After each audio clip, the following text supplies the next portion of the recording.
Thank you, Speaker. And I don't know what the system is all about, whether my name is not being seen or whether there is some strategic arrangement. Senator Catherine Mumma, I can assure you that there isn't any malice on the part of the Secretariat. I know you not to be malicious. I know you not to be malicious. I know the Secretariat not to be malicious. It is just said in gist. Honorable Speaker, allow me to speak to this issue. I rise to support the passing of this bill, but I want to associate myself with the sentiments made by Senator Onyonka and Senator Sifuna in terms of how Parliament is taking its responsibilities on this matter.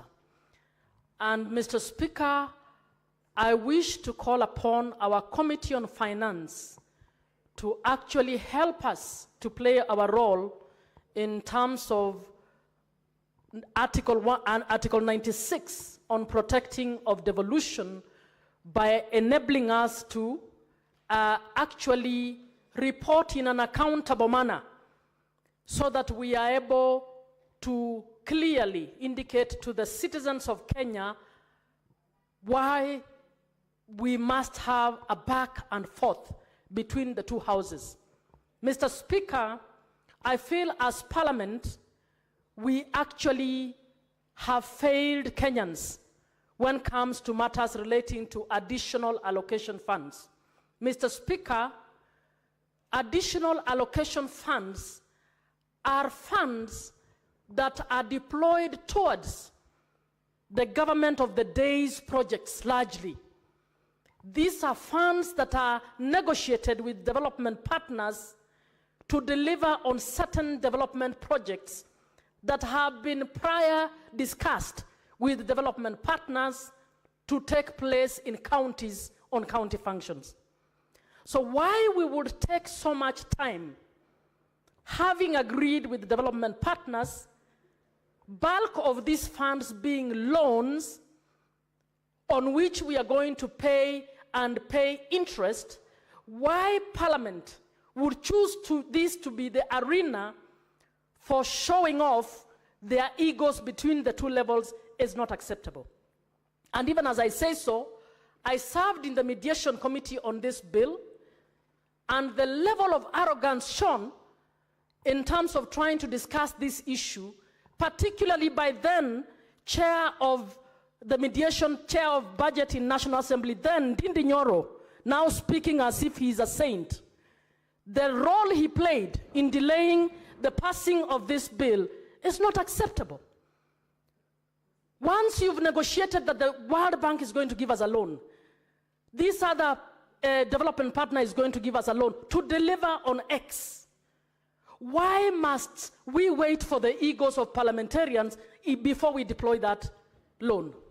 I don't understand why we do that. And I would have liked this committee to report to the Kenyans in terms of the amount of time lost in implementing the projects that were intended to be implemented by the additional allocation funds, to report to the Kenyans how much we have lost in terms of the interest we are going to pay on loans because of the delays caused by Parliament. I think it is time that the Finance Committee tell Kenyans that as a result of this delay, Kenyans are going to lose so many millions as a result of this. I would have liked to see the report of the Finance Committee in terms of the impact of not beginning these projects on time.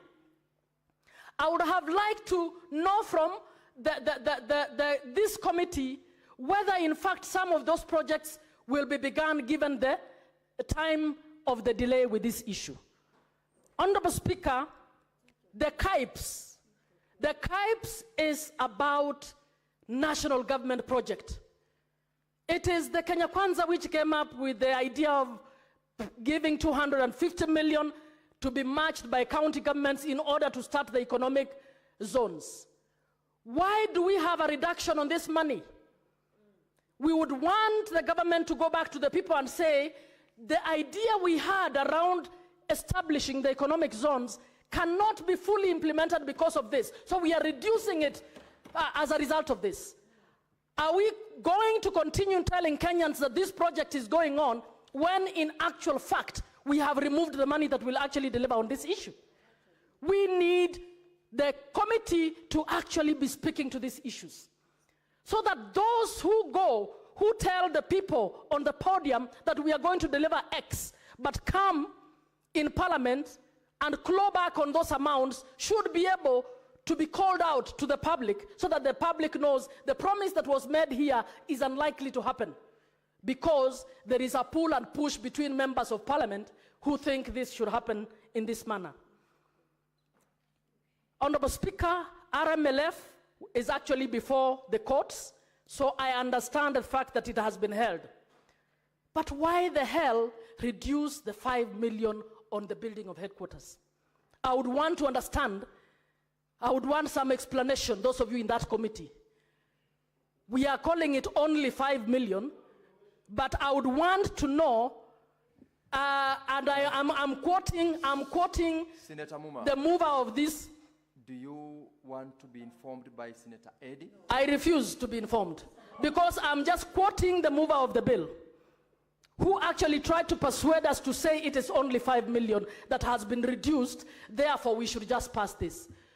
I am supporting the passing, but I want to understand, why is the 5 million an only? By the way, in 2013, it is the national government that itself offered to build headquarters in the counties that are concerned. Why has it taken 13 years for the national government to deliver on its promise to build headquarters for the counties? What? It is just part of the tactics of the national government to claw back and to frustrate devolution. Our job is to defend devolution. And I would want to ask the committee, please don't reduce us to the rubber stamp of the National Assembly. We need to tell Kenyans the cost analysis and what it costs and the impact that this nonsense is causing to this country. What's your point of order, Senator Eddy? My point of order, Mr. Speaker, is just on 101, in terms of just imputing improper motive.